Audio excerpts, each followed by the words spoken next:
ఓం శ్రీమాత్రే నమః. 163వ శ్లోకం. త్రయీ త్రివర్గ నిలయా త్రిస్తా త్రిపురమాలిని నిరామయా నిరాలంబా స్వాత్మా రామసుధాశ్రుతి. త్రయీ త్రయీ అంటే 3 వేదముల స్వరూపురాలు అని అర్థం అన్నమాట. ఇక్కడ 3 వేదాలు అంటే మనకు తెలుసు కదండి, ఋగ్వేదము, యజుర్వేదము, అలాగే సామవేదము. ఈ మూడిటిని కలిపి వేదత్రయము అని అంటారు. కనుక ఈ 3 వేదముల యొక్క స్వరూపురాలు దేవియే అని ఈ నామములో మనం గ్రహించాలన్నమాట. అందుకనే ఆ జగన్మాతను త్రయీ అనే నామముతో స్తుతించుకుంటున్నాము. తర్వాత నామం త్రివర్గ నిలయ. నిలయ అంటే నిలయము వంటిది. త్రివర్గములకు నిలయము వంటిది ఆ జగన్మాత అని అర్థం అన్నమాట. ఇక్కడ త్రివర్గములు అంటే మనం ఇంతకు ముందు నామంలో కూడా ఒకసారి చెప్పుకున్నామండి. త్రివర్గాలు అంటే ధర్మం, అర్థ, కామం. ఈ ధర్మార్థ కామములు వాటి అందు నిలయమై ఉన్నటువంటిది అని ఈ నామం యొక్క అర్థం అన్నమాట. కాబట్టి ఆ జగన్మాత త్రివర్గములకు కూడా నిలయము వంటిది అనే అర్థముతో ఆ జగన్మాతను మనం త్రివర్గ నిలయ అనే నామముతో స్తుతించుకుంటున్నాము. తర్వాత నామం త్రిస్థా.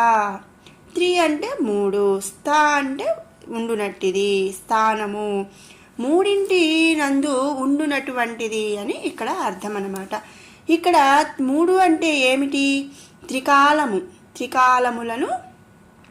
త్రికాలమందును ఉండునట్టిది, అలాగే త్రిలోకములందునూ ఉండునట్టిది, ఇంకా త్రిమూర్తులైనటువంటి బ్రహ్మ, విష్ణు, మహేశ్వరులందు కూడా ఉంటుంది.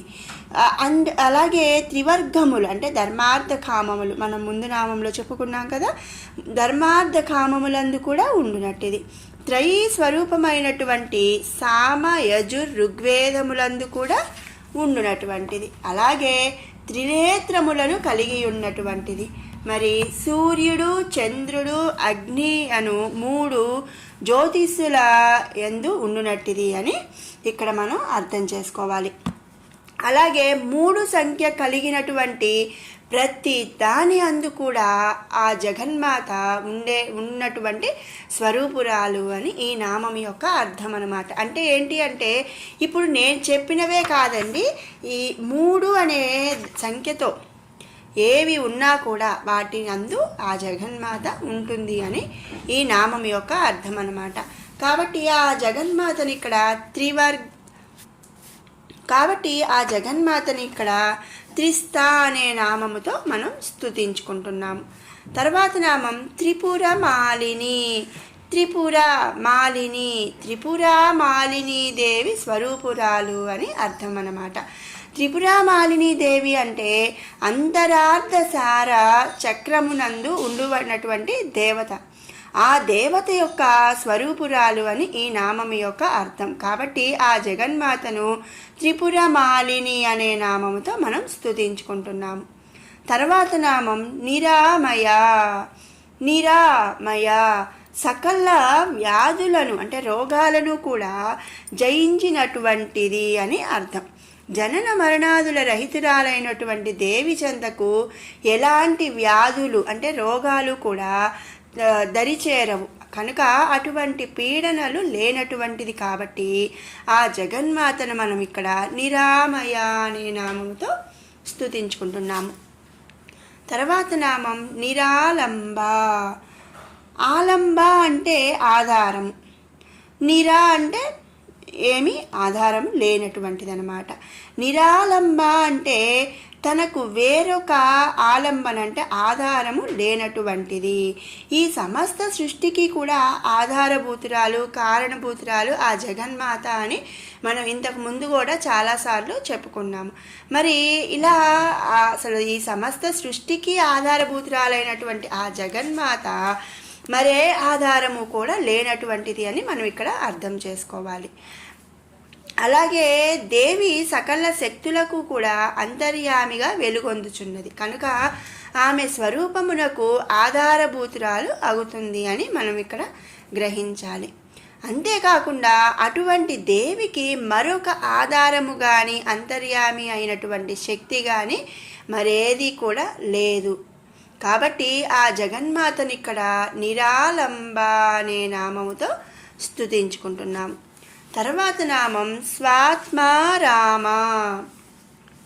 స్వాత్మ రామ, స్వాత్మ అంటే తన అందు, రామ రమించునట్టిది, తన అందు తానే రమించునట్టిది అని ఇక్కడ అర్థం అన్నమాట. మరొక విధంగా తన ఆత్మనందు తానే క్రీడించునట్టిది. ఈ నామమునందు ఈ సకల జగత్తును దేవి నుండియే సృష్టించబడినది, మరి మూలార్థముతో చెప్పబడుచున్నది. ఈ సృష్టినందు స్త్రీ పురుషుల జాతులు రెండును దేవి నుండియే పుట్టినవి. మనం ఇంతకు ముందు నామాల్లో కూడా చాలాసార్లు చెప్పుకున్నాము. ఈ సకల సృష్టికి అంటే ఈ సకల జగత్తుకు కూడా ఆ తల్లి జనని, తల్లి వంటిది. అలాగే మరి ప్రతి జీవరాశి కూడా ఆ తల్లి నుంచే పుట్టింది అని మనం ఇంతకుముందు చాలాసార్లు చెప్పుకున్నాం. కాబట్టి ఈ సృష్టినందు స్త్రీ పురుష జాతులు రెండూ కూడా దేవి నుండి పుట్టినవి. అందుచేతనే అర్ధనారీశ్వర తత్వమునందు పరమశివుడు దేవి యొక్క స్వరూపము కలిసి ఏకరూప స్వరూపముగా అయినది. కనుక ఇక్కడ స్త్రీ పురుష జాతులు రెండును దేవి యొక్క స్వరూపముగా భావించిన తనతో తను లేదా తన అందు తను రమించునట్టిది అనే అర్థమును ఇక్కడ మనం గ్రహించవచ్చు. మరొక విధంగా దేవి తన ఆత్మశక్తితో ఈ సకల జగత్తును కూడా సృష్టించి సకల ప్రాణుల అందు అంతర్యామిగా వర్ధిల్లుచున్నది.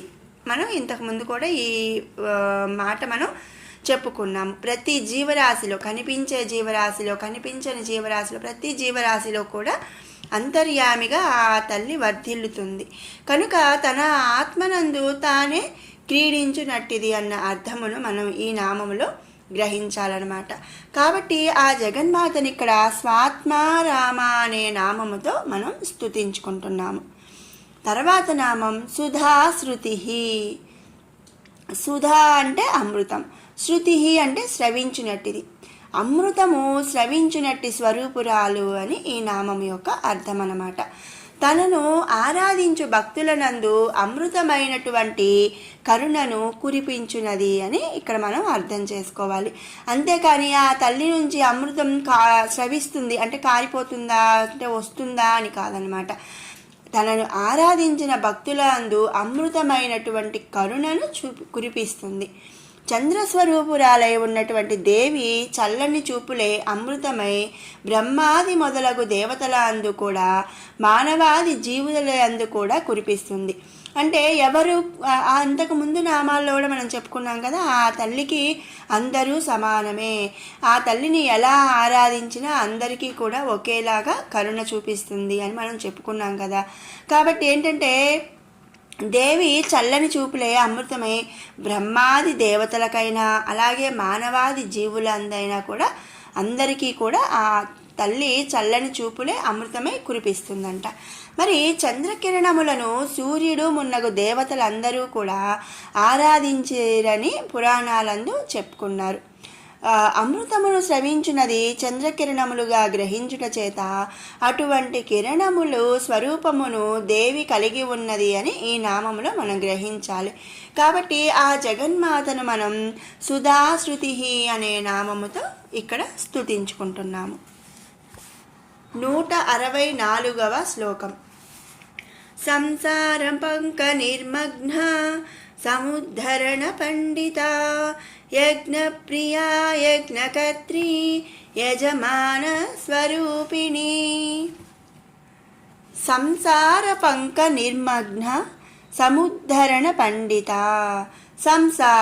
సంసారమను, పంక అంటే బురద, నిర్మగ్న అంటే చిక్కుకున్న, సముద్ధరణ అంటే వారిపై అంటే సముద్ధరణ అంటే పైకి తీసి వాళ్ళని ఉద్ధరించటం, పండిత రక్షించగల శక్తి స్వరూపురాలు. సంసారమును బురదనందు చిక్కుకున్న వారిని పైకి తీసి రక్షించగల శక్తి స్వరూపురాలు అని ఈ నామం యొక్క అర్థం అన్నమాట. ఇక్కడ సంసారమును బురదలాగా భావించారు. సంసారము అంటే మాయ, దాని అందునే జనన మరణాదులు కలుగుచున్నవి. కనుక అది ఒక బురద వంటిది అని ఇక్కడ పోల్చారనమాట. దేవిని ఆశ్రయించిన భక్తులను అట్టి బురద నుండి పైకి తీసి రక్షిస్తుంది. అంటే ఏంటంటే ఇహబంధనముల నుండి విముక్తులను చేసి అలౌకికమైనటువంటి ఆనందమును ప్రసాదించినట్టు కరుణాస్వరూపురాలు ఆ జగన్మాత అన్నమాట. మరి ఇంతకు ముందు కూడా మనం చెప్పుకున్నాము కదండి, సంసారం అనే ఒక మాయ అంటే అజ్ఞానము. ఈ అజ్ఞానములోనే తన అంటే నాది, నా వాళ్ళు, నాకు, ఇలా చాలా రకాల ఒక మాయా పొర మనకి కలుగుతుంది. వీటన్నిటి నుంచి కూడా ఆ దేవి మనల్ని బయటకు తీసి మనకు అజ్ఞానాన్ని పారద్రోలి జ్ఞానాన్ని ప్రసాదిస్తుంది. ఆ జ్ఞానంతో పాటుగా మనకు కరుణ చూపిస్తూ మనకి ముక్తిని ప్రసాదిస్తుంది అని మనం ఇక్కడ గ్రహించాలన్నమాట. కాబట్టి ఆ జగన్మాతని ఇక్కడ సంసార పంక నిర్మగ్న సముద్ధరణ పండిత అనే నామముతో స్తుతించుకుంటున్నాము. తర్వాత నామం యజ్ఞప్రియ. యజ్ఞములు, ప్రియ ఇష్టము, యజ్ఞములందు ప్రియము అంటే ఇష్టము కలిగినటువంటిది అని ఈ నామం యొక్క అర్థం అన్నమాట. యజ్ఞములందు దేవి ఇష్టమును కలిగి ఉండును, లేదా యజ్ఞము అనగా ఇక్కడ విష్ణు స్వరూపము అని కూడా మనం భావించవచ్చు. కనుక విష్ణువు అందు ఇష్టము కలిగినటువంటిది అనే అర్థం కూడా మనం ఈ నామానికి గ్రహించవచ్చు అన్నమాట. యజ్ఞరూప అని ఇంతకుముందు మనం ముందు కూడా మనం చెప్పుకున్నాము. మరి యజ్ఞరూపకి అలాగే యజ్ఞప్రియ అనేది రెండు కొంచెం చాలా వరకు దగ్గరగా ఉంటుంది. యజ్ఞరూప అంటే యజ్ఞ స్వరూపురాలు, యజ్ఞప్రియ అంటే యజ్ఞములందు ఇష్టము కలిగినటువంటిది. చాలా దగ్గర పోలిక అనేది ఉంటుందన్నమాట. కాబట్టి యజ్ఞరూప అని ఇంతకుముందు నామందు చెప్పిన అర్థం కూడా ఇక్కడ మనం గ్రహించవచ్చు. అందుకని ఆ జగన్మాతను మనం యజ్ఞప్రియ అనే నామముతో స్తుతించుకుంటున్నాము. తర్వాత నామం యజ్ఞకర్త్రి. కర్త్రి అంటే కర్త వంటిది, యజ్ఞ అంటే యజ్ఞములు, యజ్ఞములకు కర్త వంటిది అని ఈ నామం యొక్క అర్థం అన్నమాట. మరి సకల యజ్ఞములకు దేవి ఏ కర్తగా వ్యవహరించును. కర్త అంటే చేసేవాళ్ళు, చేయించేవాళ్ళు. మనం చెప్పుకుంటాం కదా, కర్త కర్మ క్రియ, వీటిలో కర్త చేయించేవాళ్ళు అని మనం చెప్పుకోవచ్చు అనమాట. వ్యవహారమందు కర్త అయినటువంటి వారు నిమిత్త మాత్రులు అంటే చేపిస్తారు. కనుక సకల యజ్ఞములను దేవియే చేయును, లేదా సకల ప్రాణుల అందు కూడా అంతర్యామిగా వర్ధిల్లుచున్నటువంటి దేవియే యజ్ఞములకు నిజమైన కర్త అని ఇక్కడ అర్థాన్ని మనం గ్రహించవచ్చు. కాబట్టి ఆ జగన్మాతను యజ్ఞకర్త్రి అనే నామముతో మనం స్తుతించుకుంటున్నాము. తర్వాత నామం యజమాన స్వరూపిణి. మనం ముందు నామంలో చెప్పుకున్నాం కదండి, యజ్ఞకర్త్రి అంటే కర్త వంటిది, యజ్ఞాలకు ఆ తల్లే చేపిస్తుంది అని మనం చెప్పుకున్నాం. అలాగే మరి ఇక్కడ యజమాన స్వరూపిణి అంటే యజ్ఞమునకు దేవియే కర్త అని చెప్పుకున్నాం. కాబట్టి ఈ నామందు యజమాని అంటే కర్త, ఆత్మ అను రెండు స్వరూపములుగా కలిగి ఉన్నటువంటిది అని ఇక్కడ మనం చెప్పుకుంటున్నాం. అంటే ఏంటంటే యజ్ఞమునకు యజమాని దానిని నిర్వర్తించు కర్త, అకర్తగాను ఆత్మస్వరూపముగా రెండు స్వరూపములుగా కూడా ఆ జగన్మాత ఉన్నటువంటిది అని ఈ నామం యొక్క అర్థం అన్నమాట. కాబట్టి అంటే కర్త అకర్త రెండూ కూడా ఆ జగన్మాత స్వరూపములే అనే అర్థముతో ఇక్కడ మనం యజమాన స్వరూపిణి అనే నామముతో ఆ జగన్మాతను స్తుతించుకుంటున్నాము. మరి విన్నారు కదండి 163, 164 శ్లోకాల వివరణ. ఇప్పుడు 161 నుంచి 164 వరకు కూడా 2 సార్లు పారాయణ చేసుకుందాం.